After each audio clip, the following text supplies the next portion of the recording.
Fokus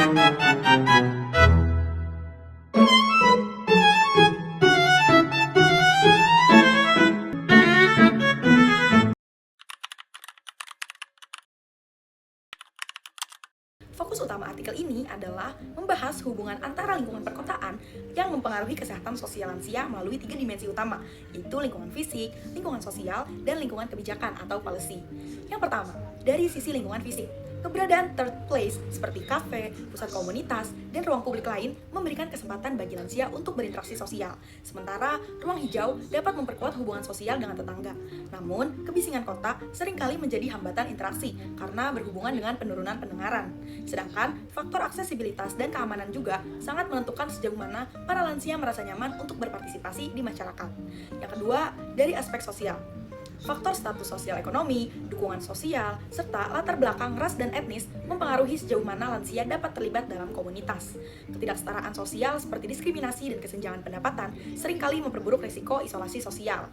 Yang terakhir ada dari sisi kebijakan, perencanaan kota yang ramah lansia, penyediaan layanan perawatan, serta program inklusif seperti pendidikan seumur hidup dan kegiatan relawan dapat memperluas partisipasi sosial mereka.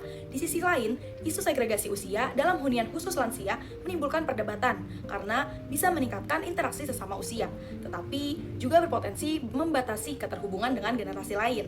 Nah, secara keseluruhan, artikel ini menekankan bahwa lingkungan fisik yang mendukung, kebijakan publik yang inklusif, dan jaringan sosial yang kuat akan meningkatkan kesejahteraan sosial lansia, sedangkan hambatan-hambatan dalam aspek tersebut dapat memperlemah kualitas hidup mereka.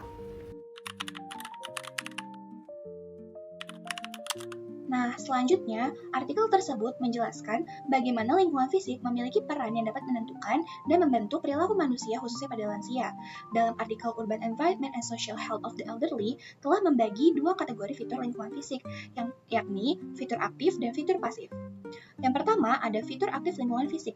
Ada istilah yang disebut dengan third places atau tempat yang bukan merupakan rumah maupun sekolah dan tempat kerja, seperti ruang terbuka hijau, taman, kafe, dan atau pusat komunitas yang telah memberikan kesempatan dan menyediakan ruang untuk berinteraksi bagi para lansia. Kehadiran tempat-tempat ini telah mendorong terjadinya interaksi sosial berupa pertemuan, percakapan, persahabatan, hingga dapat memberikan dukungan secara emosional di antara para lansia. Yang kedua, ada fitur pasif lingkungan fisik. Yang pertama, ada tingkat kebisingan. Karena mengalami penurunan kemampuan pendengaran seiring bertambahnya usia, para lansia lebih sulit berinteraksi di lingkungan yang bising.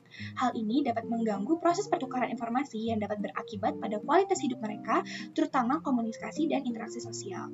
Yang kedua, ada aksesibilitas, yakni transportasi, jarak ketersediaan layanan, dan struktur ruang yang ramah pejalan kaki dapat menentukan apakah lansia dapat aktif berinteraksi atau justru terisolasi.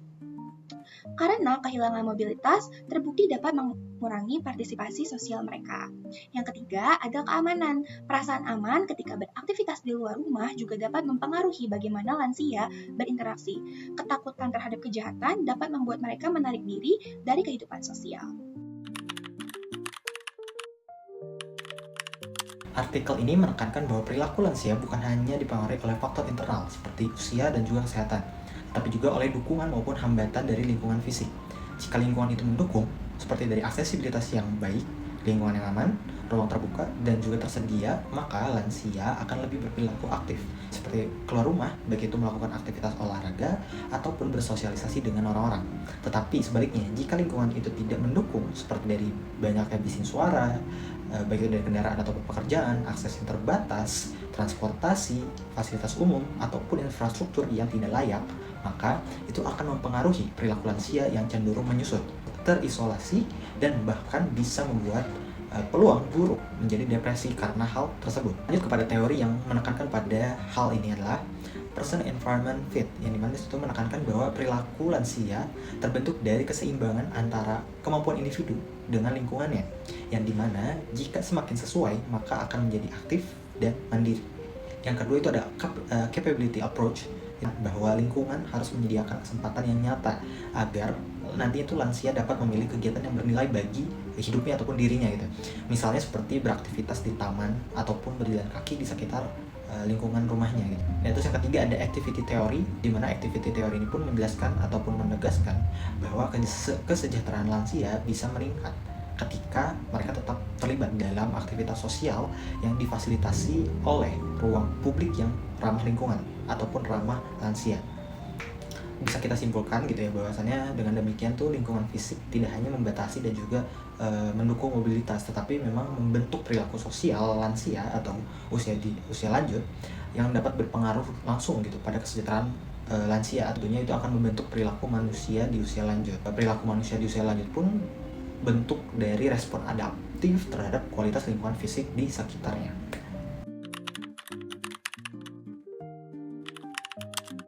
Nah, pembahasan dalam artikel ini berkaitan dengan 3 teori Hutchinson, yaitu Stimulation Theories, Behavior Setting Theories, dan Control Theories. Stimulation Theories fokus pada lingkungan sebagai sumber stimulus. Dalam artikel ini, salah satu stimulus yang dapat mempengaruhi lansia adalah noise atau kebisingan.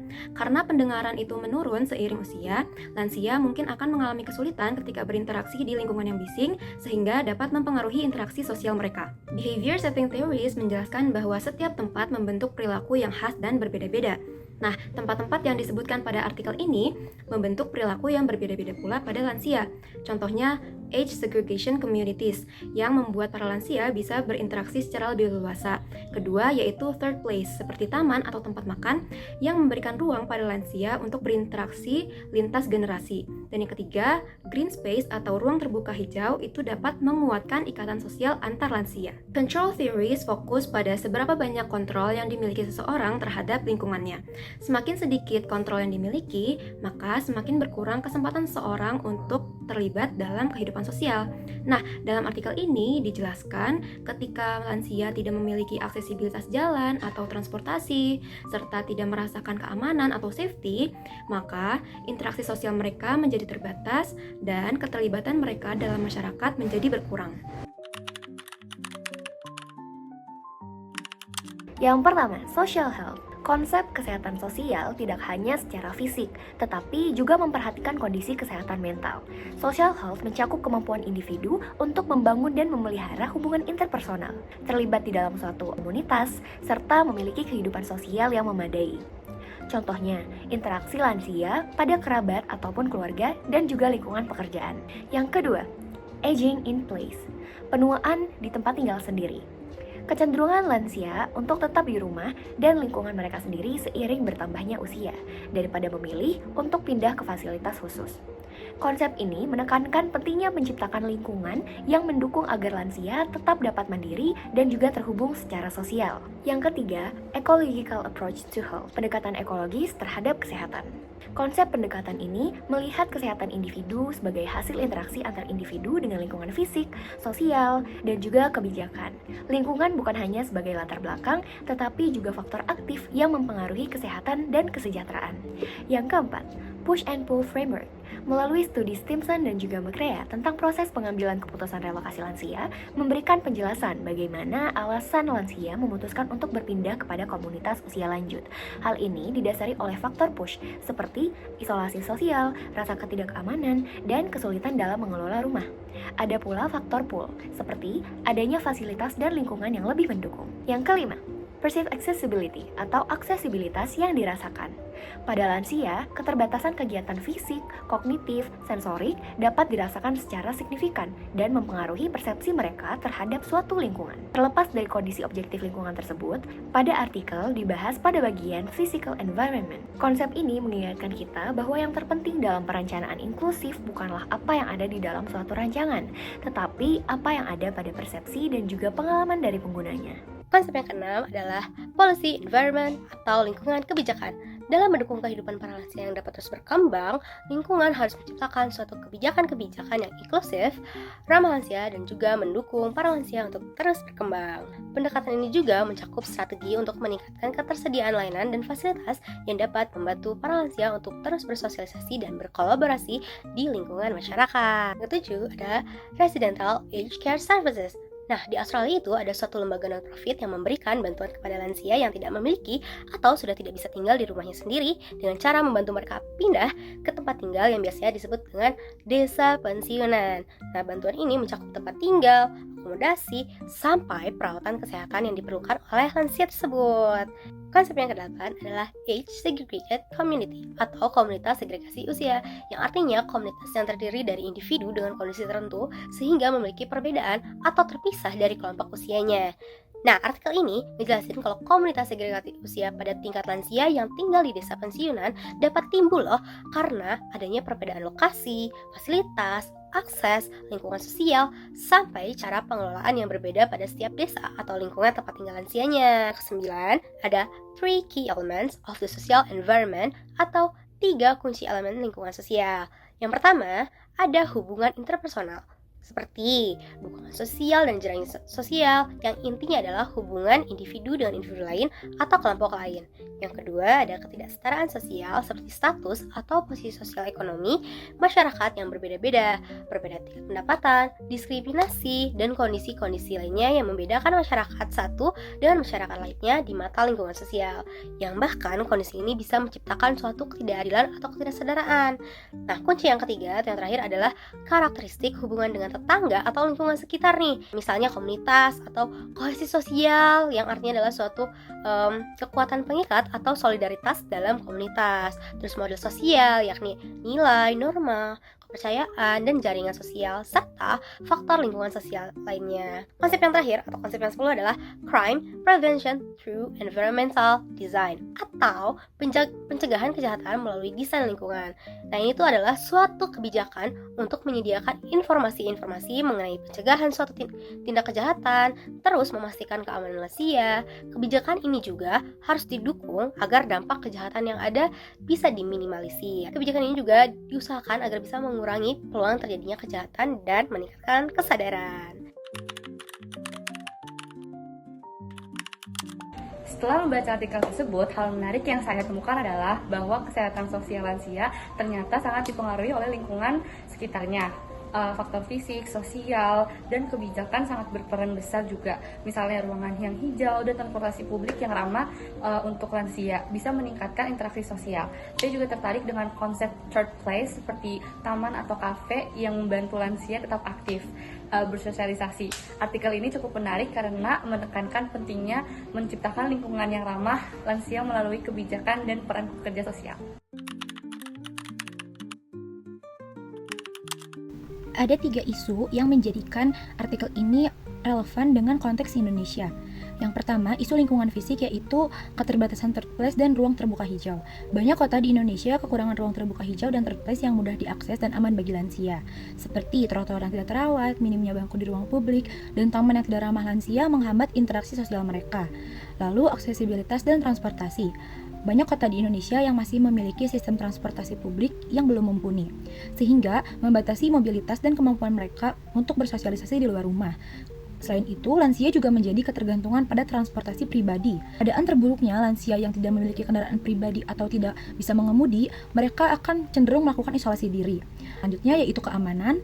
Masalah keamanan dan ketakutan akan kejahatan, terutama di beberapa area perkotaan padat, dapat membuat lansia merasa tidak aman dan membatasi aktivitas sosial mereka di luar rumah, persis seperti yang dijelaskan dalam artikel ini. Isu yang kedua yaitu isu lingkungan kebijakan. Masalah yang pertama adalah kurangnya kebijakan yang holistik. Indonesia masih perlu mengembangkan kebijakan kota yang lebih terintegrasi dan holistik untuk mendukung lansia. Banyak program yang ada mungkin belum sepenuhnya mempertimbangkan interaksi kompleks antara lingkungan fisik, sosial, dan kebijakan. Lalu masalah yang kedua adalah kebutuhan akan pilihan perumahan. Perdebatan mengenai panti jompo atau aging in place juga relevan. Di Indonesia, panti jompo sendiri masih memiliki stigma buruk, sehingga budaya masyarakat lebih mendukung lansia untuk tinggal bersama keluarganya. Artikel ini dapat menjadi dasar untuk mengevaluasi bagaimana kebijakan dapat mendukung lansia yang tetap tinggal di komunitas mereka sambil tetap memastikan bahwa mereka tidak terisolasi. Lalu isu yang terakhir yaitu isu lingkungan sosial. Masalah dari isu lingkungan sosial yang pertama adalah faktor sosial ekonomi. Seperti yang diulas dalam artikel, tingkat pendidikan dan status sosial ekonomi mempengaruhi partisipasi sosial. Di Indonesia, kesenjangan seperti ini juga terjadi dan perlu menjadi pertimbangan serta perhatian dalam perencanaan sosial. Yang kedua yaitu karakteristik komunitas. Faktor dukungan sosial dan kohesi lingkungan sangat penting.